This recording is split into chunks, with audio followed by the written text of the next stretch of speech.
Guys, di beberapa kontenku kan sering ini ya, aku tulis kalimat seperti ini nih. Ketidaksempurnaan perempuan itu bukan celah atau izin untuk mengeksploitasi perempuan di tempat kerja yang seperti ini nih.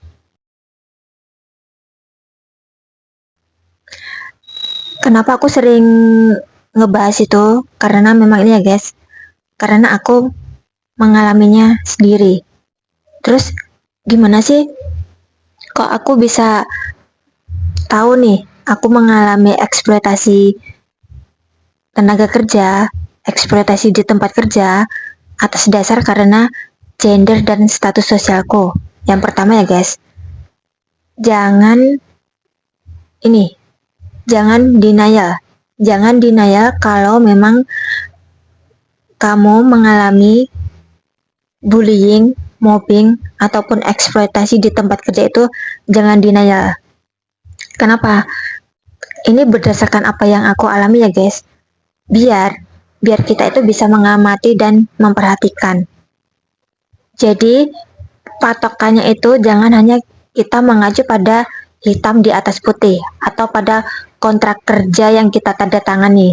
Karena kalau berdasarkan apa yang aku alami ya guys, berdasarkan pengalamanku, yang namanya bullying, mobbing, dan eksploitasi tenaga kerja itu bisa secara terang-terangan ataupun ini terselubung. Jadi sekali lagi ya guys, jangan hanya mengandalkan atau berpatokan pada kontrak kerja yang kita tanda tangani, tapi kita juga harus ini nih, memperhatikan, mengamati, dan melihat tindakan mereka kepada kita itu seperti apa, perlakuan mereka terhadap kita itu seperti apa. Jadi itu tuh fungsinya kalau kita bisa memahami, belajar tentang bullying di tempat kerja.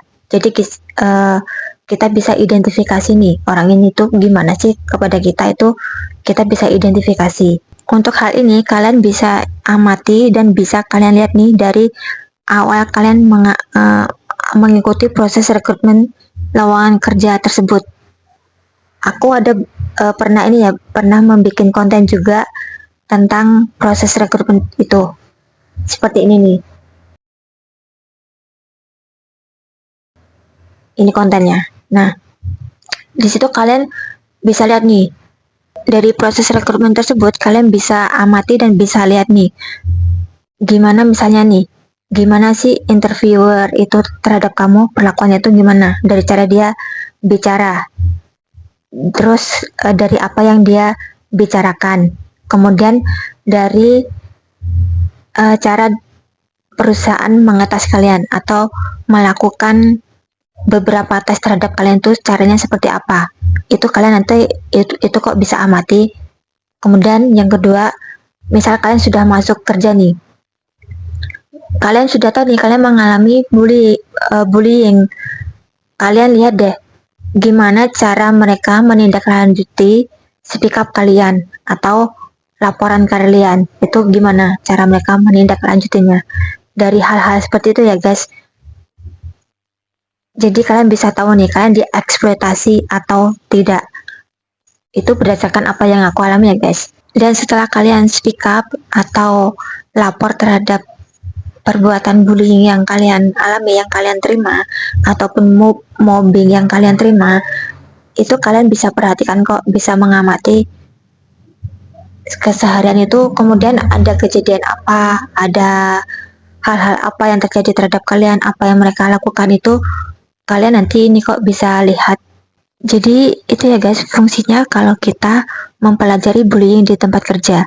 Jadi biar kita bisa identifikasi nih bullying apa saja sih yang terjadi terhadap kita, yang kita terima, atau untuk mawas diri juga ya guys, biar kita tidak terlibat yang namanya bullying ataupun mobbing di tempat kerja. Dan yang tidak kalah penting juga ya guys, pelajari juga hak-hak kalian sebagai tenaga kerja. Selain juga kewajiban kalian, itu juga kalian harus ini ya guys, banyak mempelajarinya.